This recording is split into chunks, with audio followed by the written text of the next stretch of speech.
जय माता दी।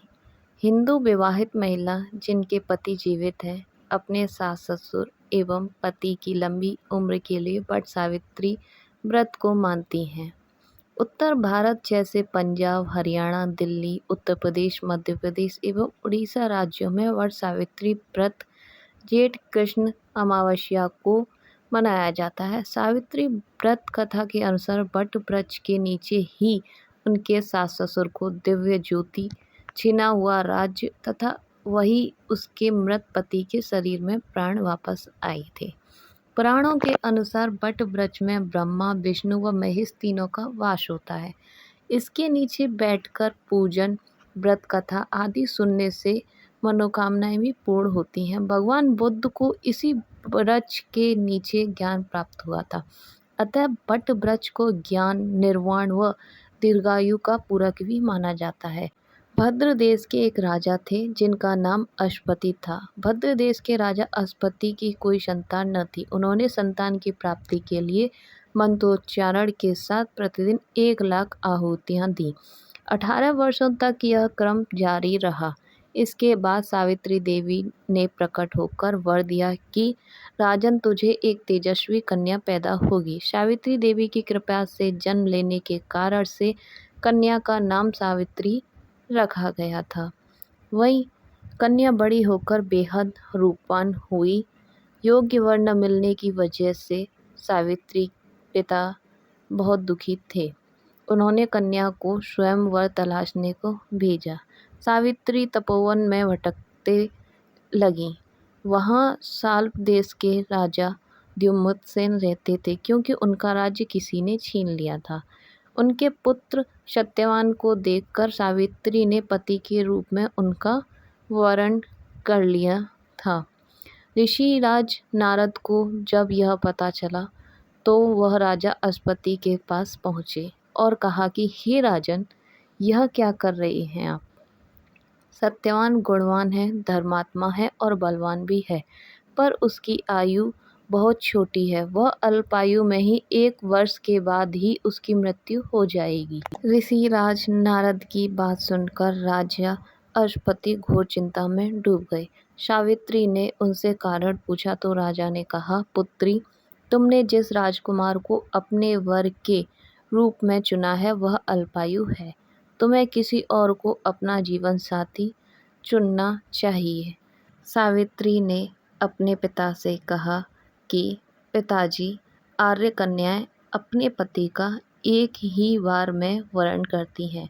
राजा एक बार ही आज्ञा देता है और पंडित एक बार ही प्रतिज्ञा करते हैं और कन्यादान भी एक ही बार किया जाता है।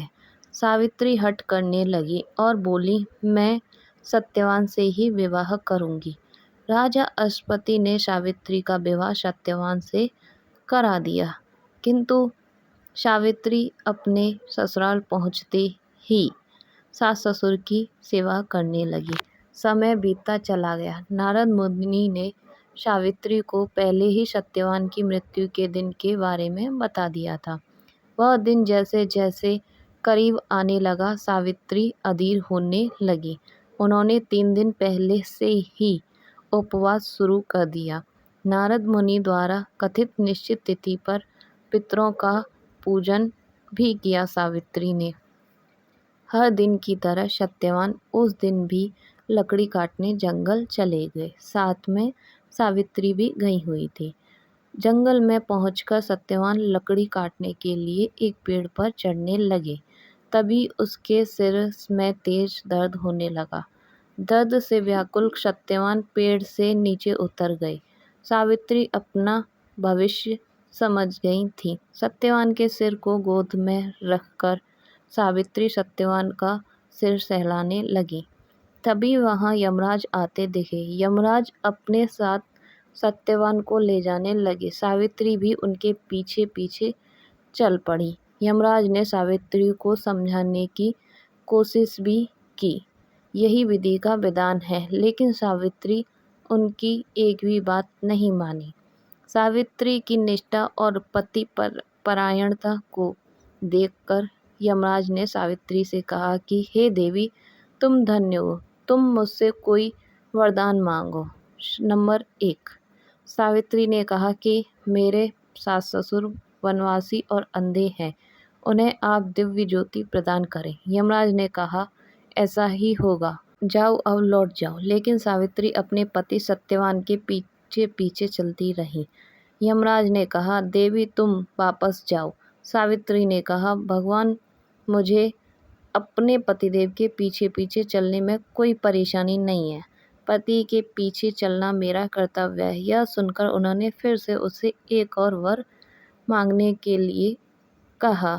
यमराज जी ने तो सावित्री बोली, हमारे ससुर का राज्य छिन गया है, उसे पुनः वापस दिला दें।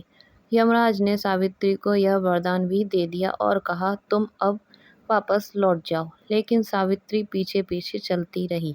यमराज ने सावित्री को तीसरा वरदान मांगने को भी कहा था।